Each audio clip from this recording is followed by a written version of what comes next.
अध्यक्ष माननीय शशिकांत शिंदे साहेब, व्यासपीठावरील सर्व कुणी उठू नका, जागेवर बसा. आपण सर्व उपस्थित बंधू भगिनी पत्रकार मित्रांनो, मी नेहमी सभेला टीव्हीचे चॅनलवाले बघत होतो. आज पोलिसांचा सुद्धा या ठिकाणी कॅमेरा आहे. आम्ही काय बोलणार आहोत याच्याबद्दल तर ते रेकॉर्डिंग करताय. आपण जयंत पाटलांचे शिलेदार आहे. एकाने कुणी खुर्ची सोडायची नाही अजिबात. सगळ्यांनी आहे त्या खुर्चीवर बसा. आपण जयंत पाटलांचे खरोखर शिलेदार आहेत. मी पोलीस चॅनलवाल्यांना खरंच मी धन्यवाद देईल. एखादा अपवाद सुटला तर भाषण चांगली झालेली आहे. मोर्चा आहे तो महाराष्ट्राच्या संस्कृतीची जाणीव करण्याचा. खरं म्हणलं तर माझं म्हणणं वेगळं होतं. मी जयंत पाटील साहेबांना फोन केला, साहेब महाराष्ट्र तुमच्या हात सांगलीमध्ये घेऊन यायचं आहे. साहेब बोलले गरज नाही, कारण राजाराम बापूंचा हा विचार आणि वारसा घेणारा नेता हा महाराष्ट्राचा माझा अभिमान आहे, याचा मी त्या मुद्द्यावर उल्लेख करतो. मी सोमवारी नाही आहे. मी साहेबांना विनंती केली, तुम्ही नसला तरी महाराष्ट्रातला असलेला आणि सांगली जिल्ह्यातला असलेला जयंत पाटील या ठिकाणी हजारोच्या संख्येने उपस्थित राहील आणि या सरकारला जाणीव करून देईल. कसली संस्कृती आपण जपायची हो? संस्कृती जपण्याचा ठेका फक्त आपणच घेतलाय.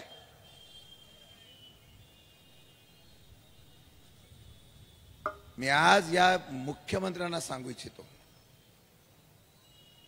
जर तुम्हाला वाटत असेल विधान भवनाच्या आतमध्ये गुंड घेऊन दादागिरी करणारे, महाराष्ट्रामध्ये गुंडगिरी करून सत्तेच्या पाठीमागे पाठबळ देणाऱ्यांचा तुम्हाला अभिमान असेल, एकदा पोलिसांना आम्हाला सुद्धा सूट द्यायला सांगा.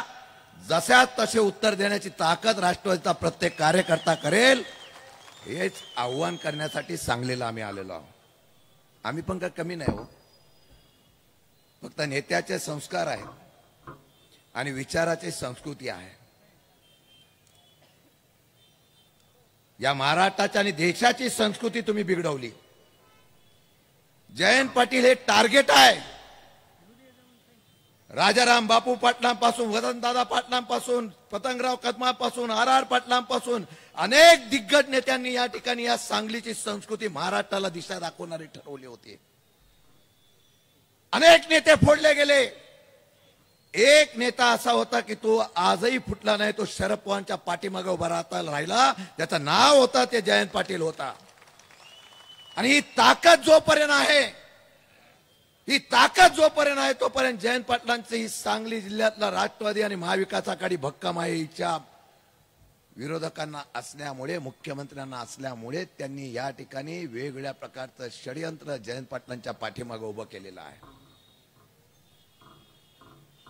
ते पडळकर वगैरे निमित्त आहे हो.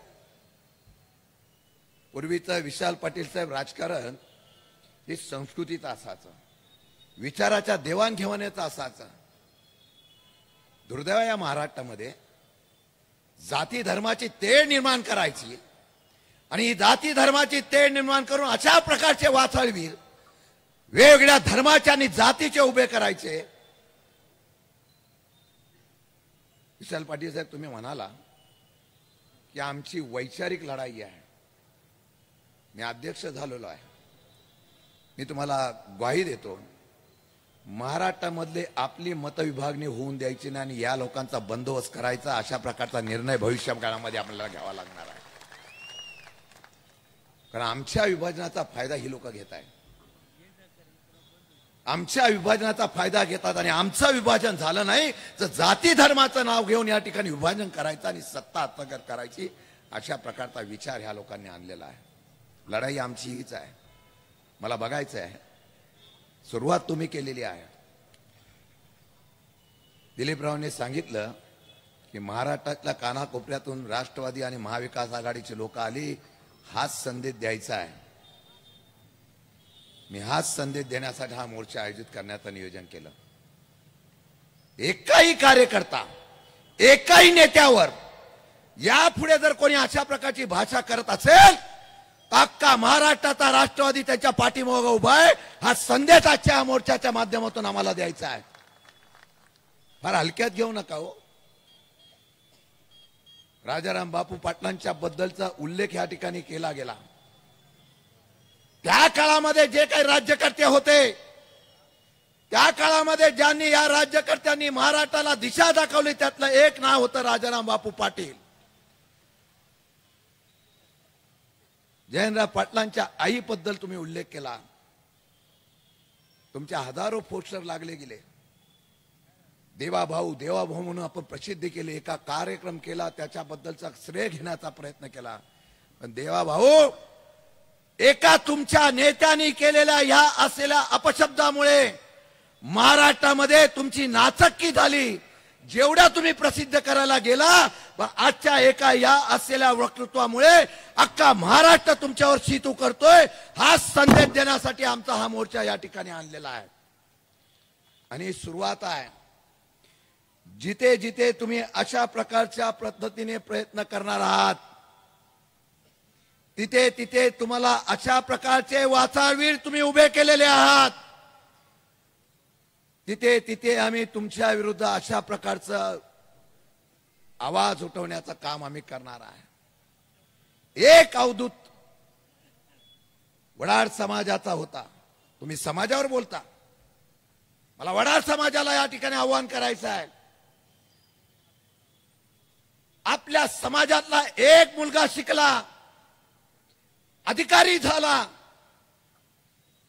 त्या मुलाचा आत्महत्या का खून ह्याची न्याय त्याची कुटुंब मागताय. आणि त्या न्यायाच्या संदर्भातला संशय जयंत पाटलांनी केला म्हणून त्यांच्यावर शिवीगाळ केली जाते आहे. आता मला त्या समाजाला विनंती करायची आहे. हल्ली समाजाला फार महत्व आलेलं आहे. धनगर समाजाचा मोर्चा निघतोय. अनेक वर्ष समाजाला न्याय देऊ म्हणून अशा प्रकारचं वक्तृत्व करणारे सत्तेत आले, पण त्या समाजाला न्याय दिला नाही. पण काही नेते मोठे झाले आणि त्याच नेत्यांबद्दल कौतुक केलं जातं की त्यांचं भवितव्य फार उज्ज्वल आहे. असेच नेते पाळा, म्हणजे तुमचं भवितव्य संपल्याशिवाय राहणार नाही. हा इशारा सुद्धा आम्हाला द्यायचा आहे.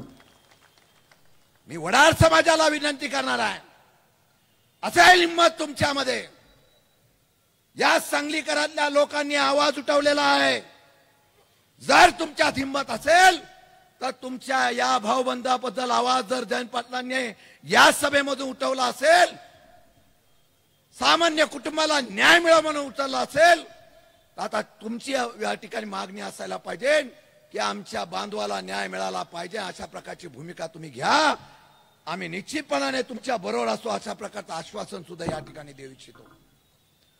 म्हणून बंधूंनो, मी एकच सांगणार आहे, मोर्चा झाला म्हणजे विषय संपला नाही. आता प्रत्येक जण जयंत पाटील व्हा, प्रत्येक जण जयंत पाटील व्हा. यांना सत्तेची मस्ती एवढी आहे, एवढी सत्तेची मस्ती आहे की या सत्तेच्या लोभापाठी समाज तर दुरावला, अप्रवृत्तीला चालना देण्याचा प्रयत्न ही लोक करताय. दादागिरीची भाषा जितेंद्र आव्हाडांनी सांगितली. जितेंद्र आव्हाड सुद्धा दादागिरी करू शकतात. ठाण्यामध्ये राहणारा माणूस, मी पण करू शकतो ना, घाबरायचं काय त्याच्यामध्ये? जर अंगावर आलं तर घेण्याची ताकद आमच्यामध्ये, आम्ही असे शिल्लदार आहोत. म्हणून आम्हाला एवढंच सांगावंसं वाटतं की झाकली मूठ 1.25 लाखाची. जयंत पाटील बोलत नाही पण करेक्ट कार्यक्रम करता, हा सांगलीचा इतिहास आहे. आता सगळेजण जयंत पाटील व्हा आणि दाखवून देऊ, आम्ही मारामारी करत नाही, आम्ही गुंडगिरी करत नाही, आम्ही दादागिरी करत नाही, पण आम्ही मनामध्ये आणलं तर उठाव करतो आणि उठाव केल्यानंतर नेस्तनाबूत करतो. हा इतिहास करण्याचा आपण सगळ्यांनी प्रयत्न करा. आणि सुरुवात आहे. परवाच्या दिवशी नाशिकला सुद्धा मोर्चा निघाला. एक खासदार फक्त प्रतीक पाटील साहेब, एक खासदार फक्त आमचा आहे, घोरपडे साहेब, एक खासदार होता.